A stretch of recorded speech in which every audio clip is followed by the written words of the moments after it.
V50의 출고가는 119만 5천원입니다. 저는 인터넷에서 폰을 구매했는데 그러니까 MN 여기서 구매를 했어요. 근데 광고는 아니고요. 여기에서 처음에 자체 대리점 할인 금액으로 24만 5천원을 깎아준다 라고 그러더라고요. 그래서 기계값 95만원에 나름 잘 샀네 하면서 기다리고 있었는데, 그런데 그런데 출시일인 오늘 전화가 와서는 폰값을 51만원을 추가로 할인을 해준다는 겁니다. 대신 약정 할인 25%는 적용이 안 되고요. 공시지원금으로 주겠다는 거죠. 그럼 도대체 폰값이 얼마야?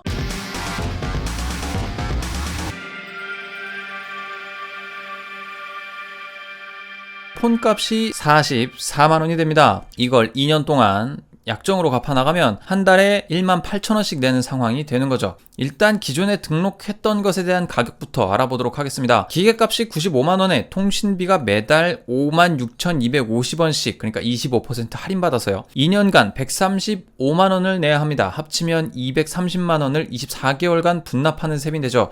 대충 한 98,000원, 97,000원쯤 되는 것 같아요. 그런데 이번 특별 할인 조치로 51만원을 할인받게 되었으니까 44만원과 매달 75,000원씩 2년간 180만원을 내는 셈이 됩니다. 지금 생각해보니까 조선모사 같기도 해. 어쨌든 도합 224만원이죠. 앞선 조건보다는 6만원이 저렴하고 할부금이 크지 않으니 중간에 확 갚아버려도 상관없고 하니 이렇게 하는 게 좋겠다 싶어서 그렇게 해달라고는 했거든요. 그런데 그런데 이렇게 해놓고 보니까 LG 입장에서 이렇게까지 할 필요가 있는가 하는 생각이 살짝 들었습니다. 기계값이 고작 44만원인 거잖아요. 플래그십인데요. 애플이면 198만원짜리 10S 맥스를 90만원에 주는 셈이 되는 거예요. 이렇게나 절박한 걸까요?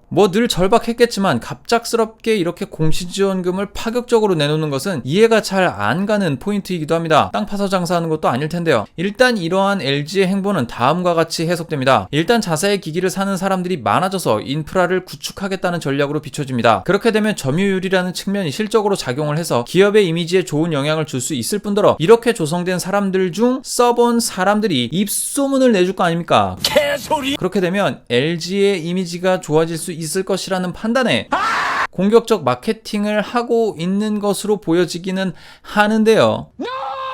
여기에 문제가 하나 있죠. 5G 폰 중에서는 정말 거저주고 있는 셈이나 다름이 없어요. 44만원이면요. 가격적인 메리트를 가지고서 폰을 바라보면 이만한 가성비 폰도 없을 것입니다만은 문제는 이들이 가지고 있는 제품의 퀄리티예요. 얼마나 더 좋아졌을지는 써보지 않았으니 알 수 없고, 스펙으로 따졌을 때는 G8과 동일하고 용량도 차별화가 안 되어 있는 데다가 오지는 아직까지 그렇게 오지진 않거든요. 그렇게 보면 이들은 밑빠진 독에 물을 붓고 있는 것일지도 모르겠다는 생각을 해보고 있는 거예요. 일단 기계를 만져봐야 판단할 수 있겠지만 그간의 LG의 OS는 좋지 않다, 촌스럽다, 불편하다, 최적화 안 되어 있다라는 내용들이 주류를 이루고 있었어요. 심지어 G8 같은 경우에는 좋은 스펙의 하드웨어가 들어가 있음에도 불구하고 어두울 때 셔터렉이 있었다는 이야기만 들어봐도 OS의 발적화를 의심해 볼 수 있거든요. 이러한 포인트가 V50이라고 해결되었을지는 잘 모르겠습니다. 왜냐면 모든 스펙이 다 똑같거든. 아마도 이번 LG의 과감한 투자는 아무래도 OS의 퀄리티와 오지의 빠른 인프라 구축이 관건이 될 것으로 보이네요. 오늘의 결론,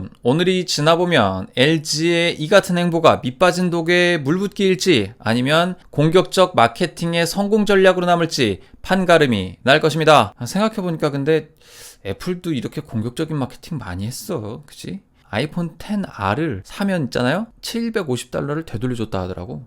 공짜 폰 준 거지 그냥 우리나라처럼. 그죠? 역시 우리나라가 여러 분야에서 앞서가고 있는 나라야. 선진국이라니까. 여기까지 점검전자의 점검이었고요. 언제나 시청해주시고 응원해주신 여러분들께 감사드립니다. 다음에 또 와 주실 거 아시죠?